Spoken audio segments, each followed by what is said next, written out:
Well, before I found the course and the community, I was in a really bad state. Every day was pretty much debilitating anxiety. My thoughts going 24/7. Didn't know what they meant. Didn't know why they were making me feel this way and taking up pretty much my entire life, and controlling things I was doing and how I was feeling towards other things, and stuff like that. And I didn't know what was going on. I had never experienced anxiety before, let alone debilitating symptoms and anxiety. And that's kind of where I was. I was having a lot of recurring doubts, and uncomfortable thoughts about my relationship. Didn't know where they were coming from. Didn't know why they were happening. All I knew was that it was, filling my mind all the time, and something was wrong and something was up. And I wanted to find out what this is, and I needed to do something about it. I didn't realize until I had ROCD that I had been doing obsessive things kind of my whole life. I didn't realize that I had OCD. I knew, in my childhood and before OCD, I would do obsessive things, but I didn't realize they were obsessive. I knew they were abnormal, kind of outward compulsions all the time, that shifted in content throughout my life. And it wasn't until I realized that I had ROCD that I realized I had OCD for a long time. And it was in the past, it was kind of around, I think at one point in time in second grade, I was super obsessed and like worried about getting sick. Yeah. Um, and compulsions about that, and then like outward things for a long time.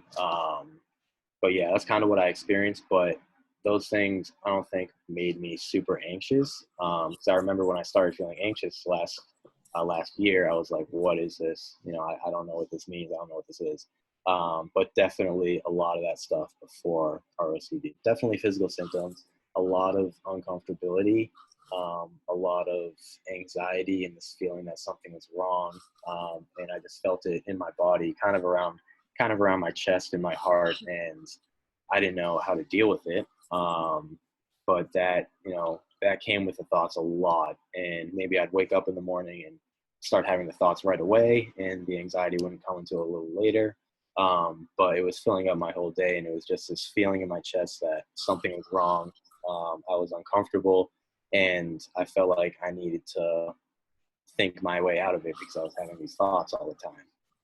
I think one big takeaway is definitely um, that you're not alone. Like 1,000,000%, you're not alone. There's so many people going through the same similar things, and that gave me a sense of community. It gave me a sense of relief that I wasn't the only one going through this. Um, and another thing is having hope and having faith, and knowing that there's things that you can do and things that you can learn that will get you to the light at the end of the tunnel, that will help you a lot and bring you to where you want to be. And kind of just, even when you're discouraged, realizing that there's things and strategies that you can learn and things that you can practice and work that you can do to help yourself, and take you kind of out of that state. Um, and another big thing is self-love. 100%.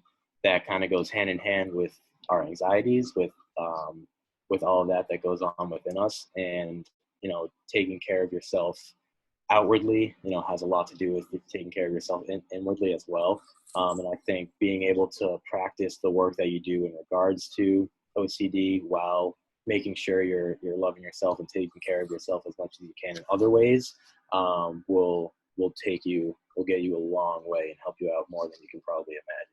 Let's see. Well, I mean, today, just beginning with the self love stuff, knowing that they go hand in hand, it's helped me, and things that you and Alexis have brought up that I didn't even realize before, have helped me a ton. Whether it's eating right, sleeping,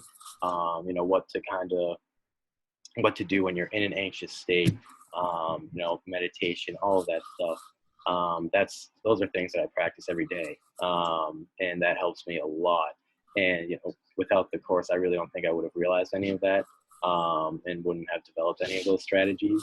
So that's something I carry with me every day.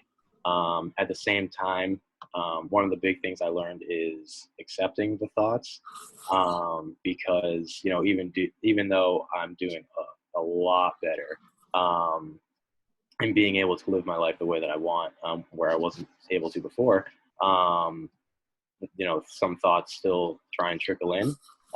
And I think being able to learn what to do when that happens and how to accept those thoughts and understand that, you're separate from them and you're separate from your brain sending you these fearful messages. I'm able to completely distance myself from them. So while sometimes they roll in, because of certain situations, I'm able to say, I know what this is. This is my brain, and it's scared, and that's okay. But I'm not going to go down that path, and I'm going to stay in the moment. And I think, along with that, being present and being in the moment is definitely something I carry with me as well. Along with different things, if thoughts do start rolling in more than usual, I know to kind of calm down. Maybe I'm more stressed. There are a lot of things going on. I know kind of just to calm down. Maybe meditate. Take a step back and realize what's going on and kind of see it from a distance and understand that maybe these thoughts are coming in because there are other things going on in my life that are stressing me out.